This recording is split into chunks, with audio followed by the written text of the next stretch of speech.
Welcome back to Investing Talk podcast. Today, we're looking into an investment vehicle that, well, it tracks something absolutely fundamental to the global economy, oil. But here's the twist. It's not a company you can analyze with the usual tools. We're talking about the United States Oil Fund, USO. That's right. Its whole purpose is to track the daily price movements of West Texas Intermediate Crude Oil, WTI. It's definitely a popular route for investors wanting oil exposure, but how it works is quite different from just buying stock in an energy company. Understanding that difference is really, really key. Now, before we get into the nuts and bolts, if you find these sessions helpful, if they help you cut through the noise, please hit subscribe, like the video, maybe drop a comment. And if you're feeling generous, you could even buy us a coffee. It genuinely helps us keep digging into this stuff for you. We really appreciate the support. Okay, so let's unpack USO. It's not a company, it tracks WTI. Yeah.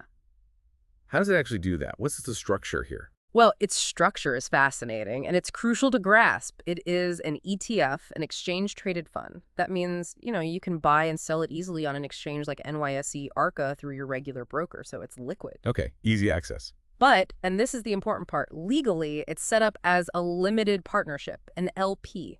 Not a corporation. It doesn't run a business. It's not drilling or refining oil. Its only job is to give investors exposure to crude oil price changes. Think of it more like a specialized pool of assets. So how does this pool get exposure? Primarily, it invests in futures contracts for WTI crude. These are basically agreements to buy or sell oil at a set price on a future date. USO constantly rolls these contracts. As the nearest one gets close to expiring, they sell it and buy a contract for a month further out. Rolling futures. Okay. It might hold futures for other things like heating oil or gasoline sometimes, but WTI futures are the core and its specific goal.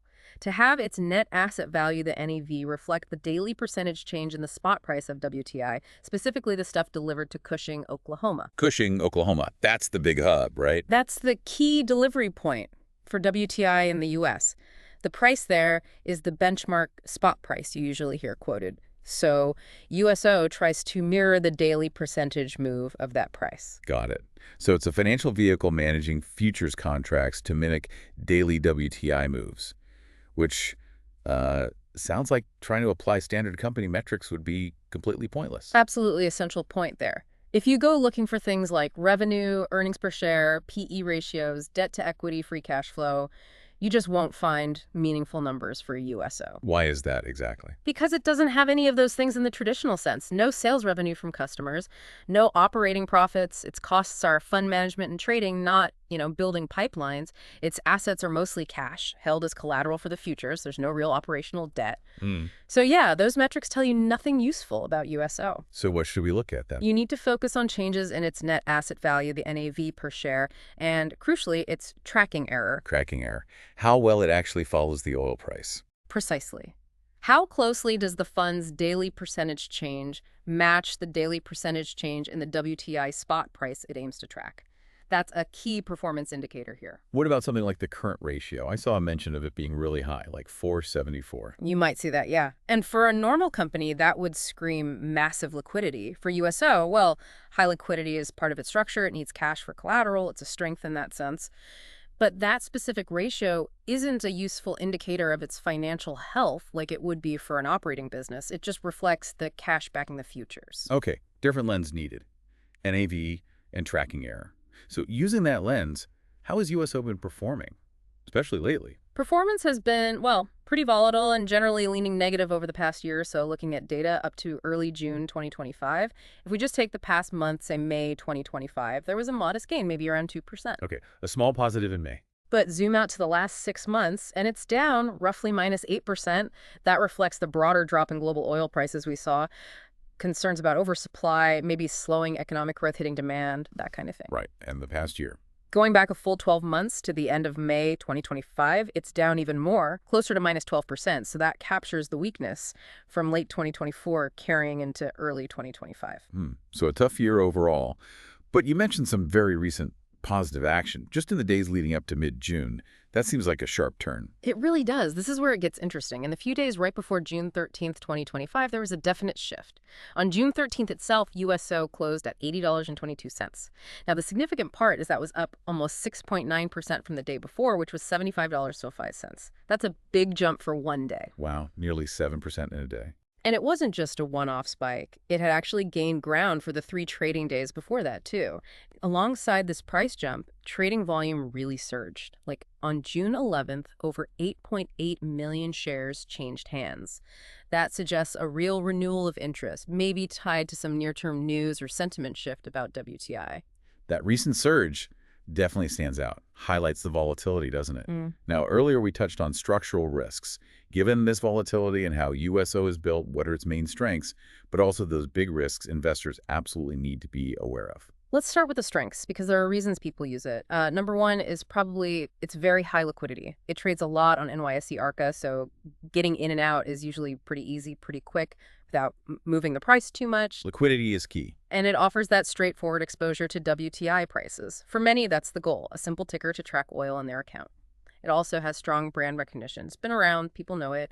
The expense ratio, around 0.83%, is relatively low compared to some other ways to get commodity exposure. And potentially an inflation hedge. Yes, potentially. When energy costs are driving inflation up, it can act as a hedge, although its long-term effectiveness is debated, partly because of those structural risks we need to talk about. Okay, let's get into those risks. The red flags. The biggest one, and maybe the trickiest to understand, is contango risk.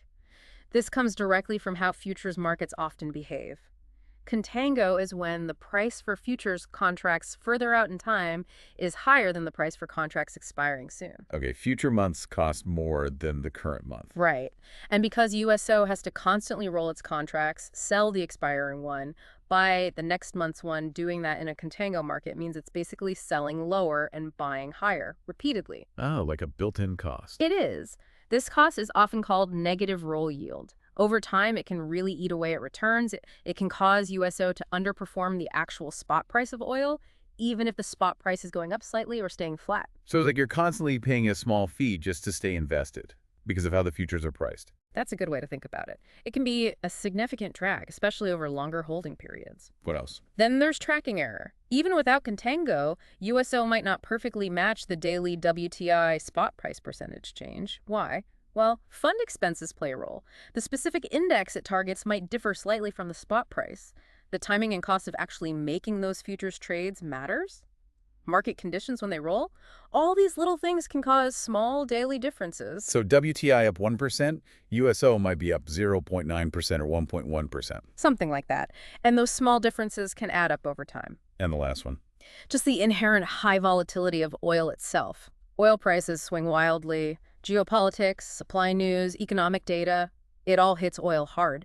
Since USO gives you direct exposure, its value can jump around a lot, meaning potential for big, fast losses, too. That contango explanation is crucial. It's not just about predicting oil's direction. The futures market structure itself adds this layer, this potential drag. Exactly. You have to understand contango and its opposite, backwardation, where future prices are lower, which can actually help to really evaluate funds like USO. It's fundamental. So despite these risks, especially contango, is USO still a big fish in this pond? How does it compare to competitors? Oh, absolutely. It remains a major player. It's one of the largest, most liquid oil ETFs out there. Definitely a leader for U.S.-listed funds tracking WTI this way. Are there others doing similar things? Yes, there are competitors. Two you often hear about are the Invesco DB Oil Fund, ticker DBO, and the iPath Series BSMP GSCI Crude Oil ETN, ticker OIL.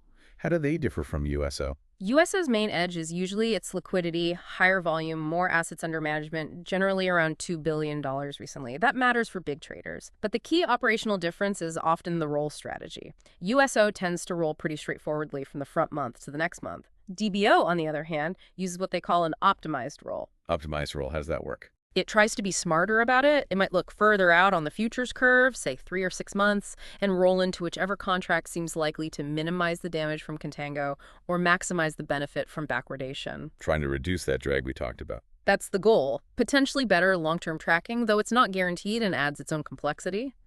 And OIL is an ETN, an exchange-traded note, which means it also carries the credit risk of the bank that issues it, which is a whole different kind of risk compared to USO or DBO, which hold futures. So USO is the most liquid, simplest roll, but maybe most exposed to contango. DBO tries to manage the roll better. OIL has issuer risk. Interesting trade-offs. Looking forward then, what could push USO's price up or down?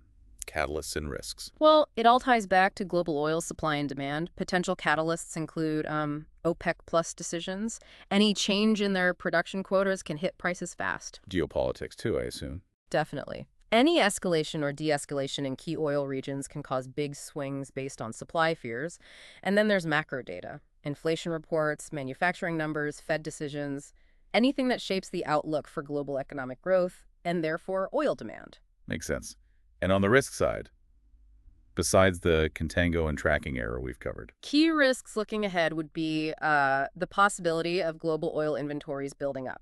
If supply runs ahead of demand, maybe the summer driving season disappoints, or non-OPEC production is strong, rising stockpiles usually push prices down. Continued volatility. For sure. That volatility itself is a risk. You could see sharp drops. And while maybe less immediate, there's always the background risk of potential regulatory changes affecting commodity ETFs, though nothing specific seems imminent right now. Plus, broader things like new sanctions, trade wars, unexpected global events, they can all shift the oil market quickly. So it's this constant push and pull of global forces, with that futures role dynamic potentially working underneath. Given all this, the structure, performance, risks, competition, what's the general feeling in the market? What's the recommendation? Analyst sentiment seems pretty much neutral right now. It reflects that tug of war we just talked about, potential supply issues versus demand worries, lots of uncertainty. What about chatter online, social media? Looking at places like X or Reddit, it seems a bit more bullish, especially after that recent price surge. But, cautiously bullish, people asking if the rally can last, maybe looking to take profits if WTI hits $85 or something. Always take social media buzz with a grain of salt, though. Absolutely. And you might see some unverified rumors pop up there, maybe about those regulatory reviews we mentioned again. Need to be very careful with unconfirmed chatter. So putting it all together, the analysis points to what recommendation? The summary recommendation is essentially hold. Hold. What? The thinking is, while the performance over the past year was weak, reflecting tough energy markets, there aren't new structural problems specific to USO itself right now compared to its peers. The main risks, contango, tracking error, volatility, are kind of inherent to what it does and the market it tracks. So who is a hold for? It seems aimed at investors who might already hold it and are looking for tactical exposure. Maybe they have a short-term view based on an upcoming OPEC meeting or economic data point. They might hold on to see how those play out. But the warnings still stand. Absolutely crucial. You have to be aware of contango and tracking error, especially if holding for more than the very short term. That roll yield drag can really add up. So for long-term buy and hold investors, they need to think really hard if this kind of direct, futures-based commodity exposure fits their goals, given the volatility and those roll risks. But for short-term traders, short-term traders might see opportunities around specific events, geopolitics, inventory reports where that volatility could work for them.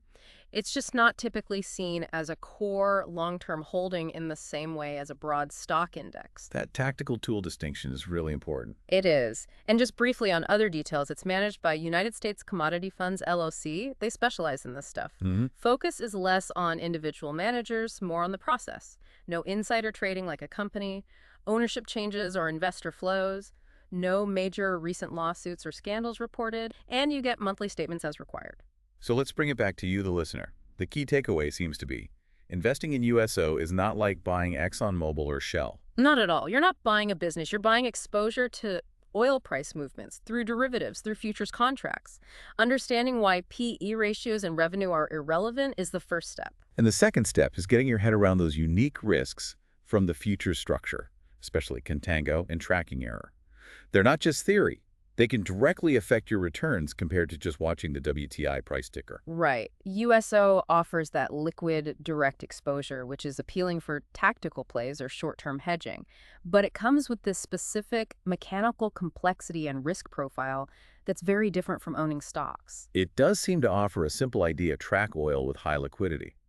But the mechanics underneath, the futures market, introduce these complex risks, like contango, that can really impact how it performs for you, especially over time. That sums it up well. The simplicity of the concept hides some real underlying complexity. Which leaves us with a final thought for you to chew on.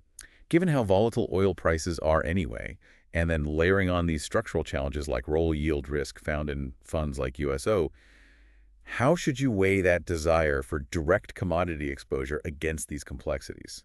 Especially when you compare it to other ways to invest in energy, like maybe buying shares in diversified energy companies that make money from operations, not just tracking a price. Something important to consider as you think about where direct commodity exposure fits or doesn't fit in your own portfolio.